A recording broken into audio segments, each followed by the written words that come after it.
यह एक धार्मिक कथा है। धन के देवता कुबेर तीनों लोकों में सबसे अमीर थे। एक दिन उनके मन में विचार आया कि उनके पास इतनी संपत्ति है, लेकिन देवलोक में कम ही लोगों को इसकी जानकारी है। इसलिए उन्होंने अपने धन का प्रदर्शन करने के विचार से एक भव्य भोज का आयोजन करने की बात सोची।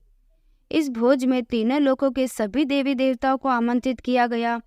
भगवान शिव कुबेर के इष्ट देवता थे, इसलिए भगवान शिव का आशीर्वाद लेने कुबेर कैलाश गए और भगवान शिव से कहा, प्रभु, आज मैं सभी लोकों में सबसे ज़्यादा धनवान हूँ। यह सब आपकी कृपा से ही संभव हो पाया है। अपने निवास पर एक बड़े भोज का आयोजन करने जा रहा हूँ। कृपया आप परिवार सहित भोज में पधारकर मुझे अपनी कृपा से अनुग्रहित करें। भगवान शिव को कुबेर में मौजूद अहंकार दिख गया, इसलिए भगवान शिव बोले, वत्स, मैं कहीं बाहर नहीं जाता। यह सुनकर कुबेर शिव भगवान के सामने गिड़गिड़ाने लगे।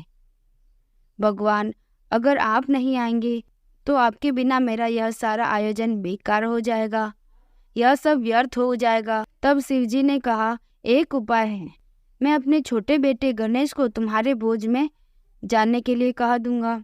कुबेर संतुष्ट होकर लौट आए। नियत समय पर कुबेर ने अपने निवास में भव्य भोज का आयोजन किया। सभी लोकों के देवता असुर पहुंच चुके थे। अंत में भगवान गणेश जी भी आए और आते ही कुबेर से कहा, मुझको बहुत तेज भूख लगी हुई है, मेरे लिए जल्दी से भोजन लाया जाए।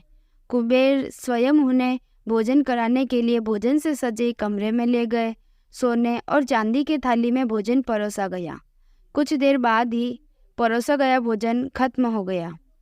गणेश जी के लिए दोबारा खाना परोसा गया। गणेश जी ने उसे भी खा लिया। बार बार खाना परोसा जाता और क्षण भर में गणेश जी सारा भोजन चट कर जाते। थोड़ी ही देर में हजारों देवी देवता और असुर के लिए बना भोजन खत्म हो गया, लेकिन भगवान गणेश जी का पेट नहीं भरा। वे रसोई घर में जा पहुंचे और वहां रखा सारा कच्चा सामान भी खाने लगे, लेकिन तब भी उनकी भूख समाप्त नहीं हुई। जब सभी खाद्य वस्तुएं खत्म हो गई तो भगवान गणेश ने कुबेर से कहा, जब तुम्हारे इस भोज में मुझे खिलाने के लिए कुछ था ही नहीं, तो तुमने मुझे अपने भोज में न्योता क्यों दिया? भगवान गणेश की बात सुनकर कुबेर का अहंकार चूर चूर हो गया। आपको यह कहानी कैसी लगी कमेंट करें। अगर अच्छी लगी है तो लाइक करें और ज़्यादा से ज़्यादा शेयर करें। ऐसी कहानियाँ सुनने के लिए इस चैनल को सब्सक्राइब करें।